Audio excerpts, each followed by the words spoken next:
Test cricket is finally back. Australia versus India at Adelaide Oval this Thursday. Chris Danks, Brendan Bradford, boys, red ball cricket, not even red ball cricket, pink ball cricket. Yeah. It is finally back, a bit of first class action. Danksy, what are you looking forward to? Pink ball cricket actually just on its own. I love pink ball cricket. I think it's one of the absolute greatest things cricket has done in so long. Probably doesn't hurt that Australia's very, very good at it. And now that Mitch Stark's back, I'm so excited. BB, I know you're coming off New Zealand. Yeah. Number one test team in the world now, joint with Australia. So congratulations. I've been enjoying some test cricket already over the last couple of weeks. It's not as much as I would have liked. We would have liked another day or two in each of those tests, but we're just that good. Well, I don't think we're going to be seeing a green top like we saw over in New Zealand at Adelaide Oval, but I think there's still plenty of talking points ahead of this test match.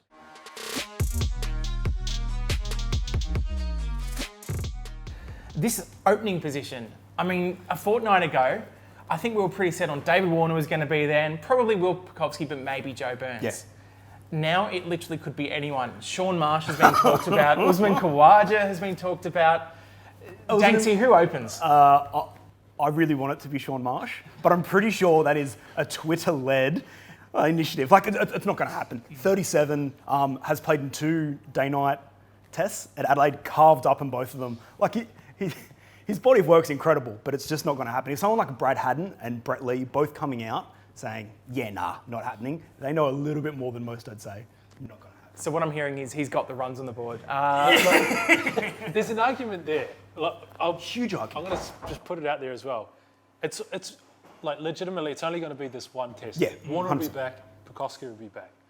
Maybe just throw Sean Marsh in there. Maybe just, he's got the runs on the board like you're saying, day-night cricket. I'm all for it. I really am. Specifically for that reason, because either Pucovski or Warner were back from the test. Exactly. Don't change my mind. Yeah.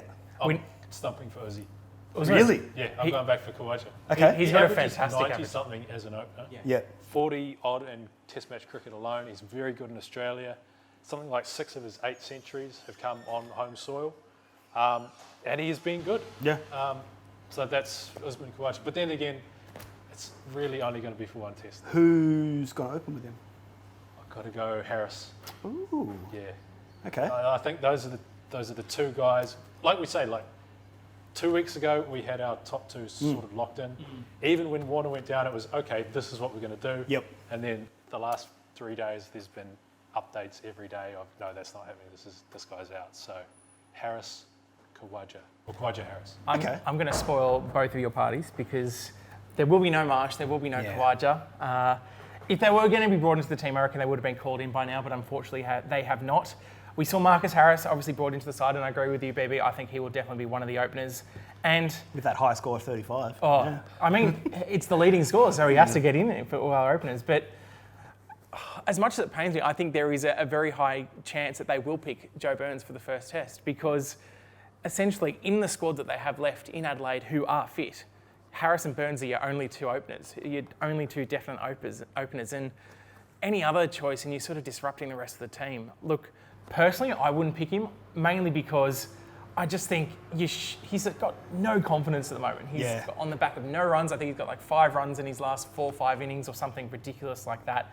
And if you pick him and he fails, which based on his current form line, he's probably going to, I don't reckon he ever gets back near the Australian team. Not that he maybe even gets back near it at the moment with Pucovski. So, look, I think more than likely it'll be Harris and Burns, but if there was to be a bolter, I'm going to put this name out there. It's been mentioned a few times. Matthew Wade, I reckon, to go up to the top to open with Marcus Harris. So I see where you're coming from with that, but because we've had so many disruptions in the top 2 over the last week especially, I don't want to disrupt my middle order if I'm putting together this team. I want to keep that as untouched as possible. Yep. Which is why I would be anti Matt Wade coming into open. And it's pro Khawaja. And pro Khawaja. If I may offer a counterpoint, the only reason I would have Matthew Wade there is because he averages like 36 over the last 2 years. He's done all right. But push him to the top. You got a spot open at 6. You can bring, let's assume Cam Green gets through all the protocols and is available. You can bring him on knowing that he's probably not going to bowl because you just don't need an extra bowler for Adelaide. He knows it's just going to be one test. The pressure immediately goes down quite a bit. For a guy that we're looking at for the next decade, he's going to be a cornerstone of the Australian Test team. So I think it's a really good opportunity to get him there, have him there with probably Harris, I think that's not terrible. I think, yeah, if they're going to not pick Burns, I think Wade is the logical option. I don't like this talk of moving Labuschagne up. No. He's become probably behind Kane Williamson, the best number 3 in world cricket in the test format. So you don't move him. If you have Labuschagne, Smith, Head, 3, 4, 5, you just lock them in for the entire series. Move a little bit around that if you need to. But yeah, I like Green coming in. The Australian team have brought in Moses Enriquez. Looks like maybe cover for Green in case he's not ready. So that's also another option there at 6. But yeah, I think their first priority would be to put in Burns and Harris. But if not, I reckon Wade's the guy to go up there. Either way, I'm happy with it. I know recency bias makes us think Joe Burns bats like I would. But, you know, you look over the last 2 years, the guys in the Australian setup who have a higher average than him, Labuschagne, Smith, Travis Head, and Warner. Travis Head is by like half a run. Like, he's had a pretty darn good run. Obviously, it's not so great at the moment, but I wouldn't be too upset if we do see him there.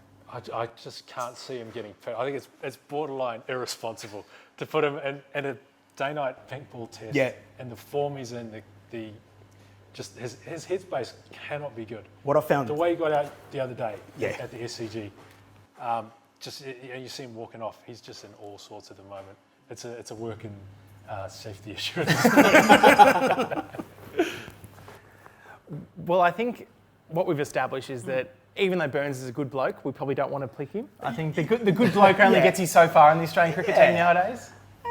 Yeah. I'm just saying, don't be surprised if he gets picked. But also don't be surprised if this could be his last test for Australia, because the Twitter army will come for him if he fouls again. Is there an argument that he's not got much to lose? Just put him in. Because even then, Warner's going to come back. Bukowski will be fit soon.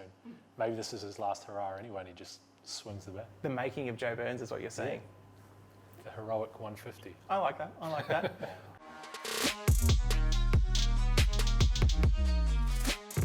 We're chatting all about the first test. Thanks to Repco, it starts with the parts. Danksy, the bowling. Nathan Lyon called it in the press conference leading up to this match that Australia had the best bowling lineup in the world. Yeah. Do you agree? Yeah, and I think it's an incredibly opportune time to say it when we're going into Adelaide. On a pink ball test when you've got Mitchell Starc coming back, world's best pink ball bowler, and I believe Nathan Lyon will be number 2. Does that sound about right? Yeah. I think at the moment, that's a really fair thing to say. If it was different grounds, definitely outside of Australia, maybe not. But at home, 100%. Best in the world. BB, the Kiwis have got a pretty good attack. India's obviously got a very good attack, but where would you rate the Aussies in the world at the moment? Yeah, it's hard to say they're not, even as a Kiwi, that the depth, but the 4 guys who will start in Adelaide, it's hard to argue they're not. Starc coming back, he copped a bit of criticism for his performance in the white ball series a couple of weeks ago, but a bit of time off, going into, like you say, he's incredible in this day-night format. I think he'll come back. I think he'll be on fire. I think he's got a point to prove as well. Do you think Starc gets criticism unfairly a lot of the time? 100%. And I reckon I'm probably being guilty of that once or twice. Like, just looking through his stats this morning, last 8 tests, I was like, it hasn't really been going that well. We had the 5-test run at the end of last year. So he took 45 wickets at 18 over the last 8 tests. Like, that's silly. That's borderline offensive. Like, just rude. I'm super happy for him to be back, but he does. He cops a bit of a tough run from some people, like a certain person. We all know. You're killing me, Shane King. You're killing me. We all know who we're talking about there. BB, one final thing on the bowlers, I guess, is the pink ball. Do you think it'll make much of a difference in terms of under lights how the Indians will cope with the attack, or do you think that Australia would be just as dangerous at the Boxing Day test in a fortnight's time? I certainly think the Australians have had probably more experience in the day-night format. That's, what do they call it, the tea session, or before dinner. That's always the crucial sort of session. And so the toss in this match is going to be crucial, not just to this game, but to the whole series. It could really change the way, we've been talking about batting lineups. It could change the way everything unfolds over the next couple of weeks. So I think basically it comes down to experience, and not even in terms of Australia's batting experience, the experience and the runs on the board that Lyon and Starc and these guys have with the pink ball and what they can do with it as well. Well, a special shout out to Nathan Lyon. If he plays all 4 tests, he will bring up his 100th test at the Gabba. Oh, stats guru. And he will also look to bring up his 400th Test wicket this series. He is currently sitting on 390. So could be some big milestones for Lyon coming into this series. Love it for Gary.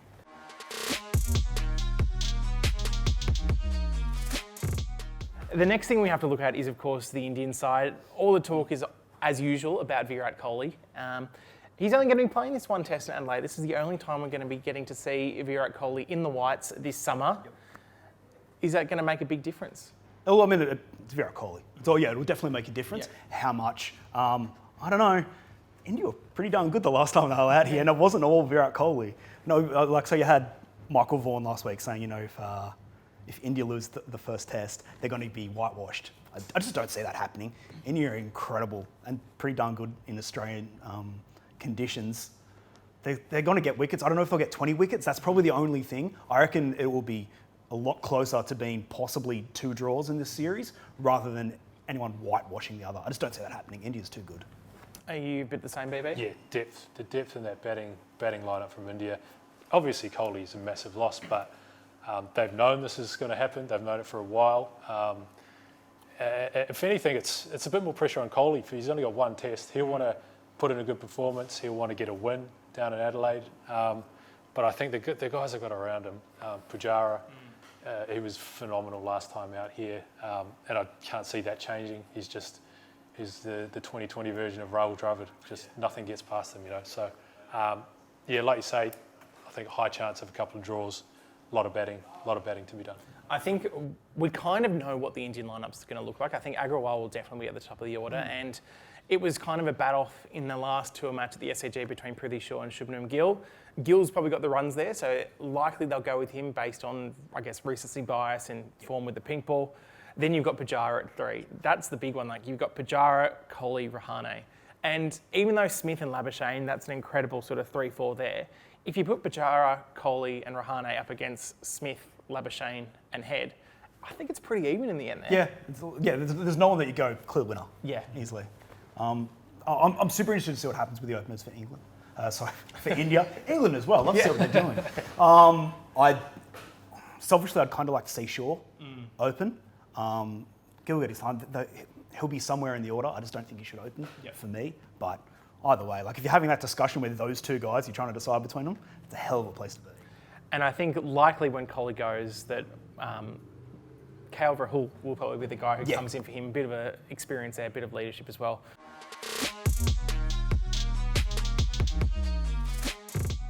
I guess the last thing we have to look at for India is their bowling attack. We talked about Australia as being potentially the best bowling lineup in the world, but I think, BB, India's comes quite close. You've got Jasprit Bumrah there, who is so good, especially with the pink ball. He'll be fantastic. Mohammad Shami showed again in the recent tour match just how good and consistent he is. And then you've got some world-class spinners there as well. Are Australia sort of maybe underestimating India a bit in that regards? Maybe, but like you go back to the bowling attack of Australia. Like, why would you worry about India when you've got these guys, when you've got Smith, Labuschagne, these guys in your batting lineup? I think just to go back to the Indian opening discussion, you just imagine them sitting in the hotel room this week going, thank God Australia have had all these issues. Because it doesn't matter what we do. Yeah, like, 100%. It's not going to be a headline, really. So, but like you say, it's a pretty world-class bowling attack as well from India. I don't think they'll be out of place at all. They're going to be deadly with the new ball. If Australia can get through the new ball stuff and just hope like hell that Bumrah is nowhere near twilight, then all right, they're in with a chance. I think what we saw in the final tour match at the SCG is that if you sort of establish by the time night comes around, the lights go on, you can bat through it a little bit with the pink ball. But if you're coming in as soon as the lights are on and it's dusk and it's swinging around a bit, it is dangerous, especially when you've got Bumrah and Shami just hitting their mark every time. Well, I think that's all we're going to chat about heading into this test. Where are you boys going to be watching from? At home. It's the first test, so I'll possibly be under a sheet, worried out of my mind. It's just one of those, like every time, the first ball, it's like, oh God, what's going to happen? I think that'll be it for me. Primetime cricket in front of the TV. You're a fan, day night test match in Adelaide. Love it. Day night test match. I'll be on the couch watching. No big plans, but really excited to see how this one turns out. All right, well, we will be back ahead of the Boxing Day test on December 26. Thanks to Repco, it starts with the parts.